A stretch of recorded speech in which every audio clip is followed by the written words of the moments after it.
Imagine, for a moment, the first time you realized you were alone in a crowded room. Not physically, of course, but that chilling, quiet moment when a laugh dies in your throat because no one else heard the joke, when an observation you made fell into a silence so deep it echoed back at you, hollow. It's not that they disagreed, it's that they didn't even perceive the world you were describing. That realization doesn't arrive loudly. It arrives like a shadow, stretching a little longer than it should. That is the birthplace of a certain kind of madness. Not the dramatic, explosive kind, but the slow, quiet frost that forms on the windows of a soul. A frost that doesn't shatter glass. It just makes the world outside feel distant and unreal. This is where our story begins. Not with a bang, but with a withdrawal. A step back so subtle that no one notices, except the one taking it. Think of a man, any man. He walks through a city that breathes indifference. The streets are full, the lights are bright, yet everything feels emotionally dim. His pain is a silent, high-frequency scream, a note only dogs and broken things can hear. To everyone else, it's just background static, easily ignored, easily explained away.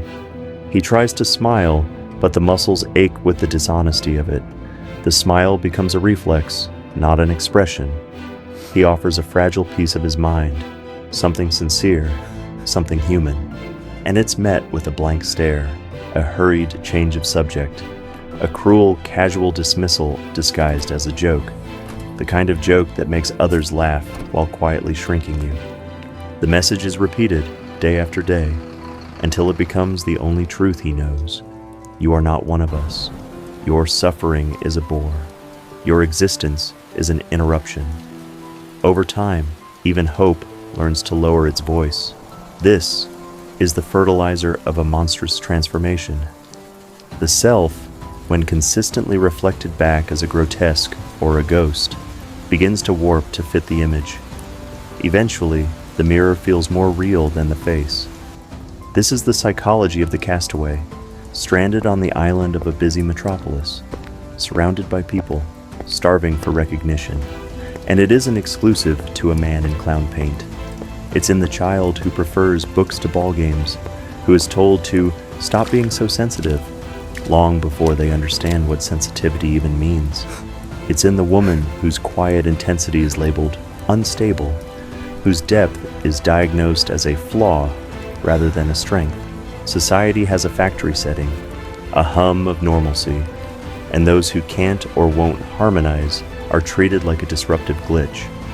We pathologize difference. We mock what we don't understand because understanding requires effort. We ignore the quiet tears, but we can't look away from the public meltdown. We ignore the plea until it curdles into a manifesto. Only then do we ask, what went wrong? Far too late. Every ignored hello, every mocked passion, every time a genuine feeling is met with, "You're overreacting," is a small erosion. Nothing dramatic, nothing obvious, just a steady wearing away of self-trust. The person learns to swallow their light. They build a cellar inside themselves where their true self lives, and that cellar grows dank and strange. Thoughts echo down there. Feelings mutate in the dark. The world only sees the empty house above ground, the awkward silence, the failed attempts at connection, the growing peculiarity. They see the symptom and call it the disease. He's so weird. She's just looking for attention. Labels are easier than listening, and in that cellar, the lonely heart, denied any genuine reflection, begins to create its own. It crafts a mask, not to fit in, but to finally make the outside world acknowledge the storm within. If they won't recognize your humanity, perhaps they'll be forced to recognize your chaos. Visibility, at any cost, starts to feel like survival. This is the dangerous crossroads, the moment where pain, left to ferment in absolute isolation, contemplates a terrible alchemy, turning agony into agency, humiliation into identity. The thought whispers, seductively and patiently, "If I am to be a monster in your story, then let me be the author of my own." It is the ultimate misunderstanding, a catastrophic error in translation. It is the belief that if you cannot be seen, you must be feared. If you cannot be loved, you must be unforgettable. This is the Joker's psyche, not as a blueprint, but as a warning sign. A psychological flare fired into the night. It is the mirror held up to a society that is quick to laugh at, but slow to listen to. The punchline isn't a joke. It's the realization that no one was ever really listening for the setup. And when no one listens, even truth starts to sound like madness. But here's the truth the mirror often fails to show. The transformation is not inevitable. The mask, however compelling, is a prison of its own design. It promises power, but delivers isolation. The true rebellion isn't in embracing the monstrous reflection the world shoves in your face. The true, radical act of power is to gently put that mask down, to sit with the discomfort of being unseen without turning it into a weapon, to look at the face beneath, scarred by loneliness and misunderstood intentions, and choose to care for it anyway. Your difference, that very thing they mocked, that quiet mind, that intense heart, that unusual way of seeing, that is not your curse. It is your particular kind of light. The world, in its frantic blandness, is terrified of unique light because it exposes all the dim, comfortable corners people would rather not examine.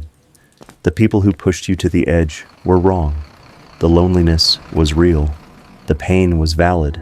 None of it was imagined. But destruction is not the proof of that pain. It is its surrender. It gives your story away to the very forces that diminished you. The real proof, the undeniable testament, is to build something beautiful from the very wounds they gave you, to take that sensitivity and turn it into empathy for other castaways, to channel that intense, misunderstood energy into a creation only you can make, to use your different way of seeing to actually see others who are frost-touched and alone, and offer them the recognition you were denied. In doing so, you quietly break the cycle. The world may have shown you a reflection of a monster.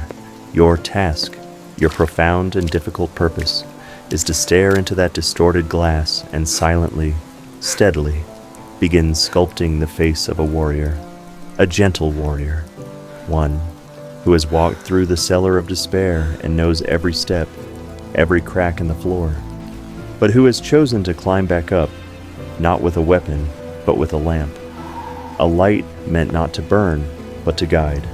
Your pain does not have to be the origin story of a villain. It can be the foundation of a sanctuary, first for yourself, and then for others who are still standing in that crowded room, feeling utterly alone. So let the world have its hollow laughter. Let it cling to its normalcy and its easy labels.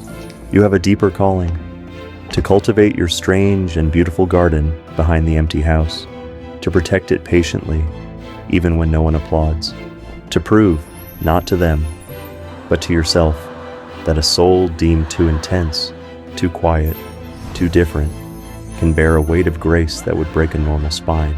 The final joke, the real one, is that in the end, the misunderstood outcast, the one they wrote off, becomes the only one telling the truth. And that truth isn't told with a snarl, or a scream, or a punchline soaked in rage, but with a quiet, unshakable strength. It begins with a single, revolutionary act, turning your immense capacity to feel pain into an even greater capacity to understand, to create, and to heal. Start there.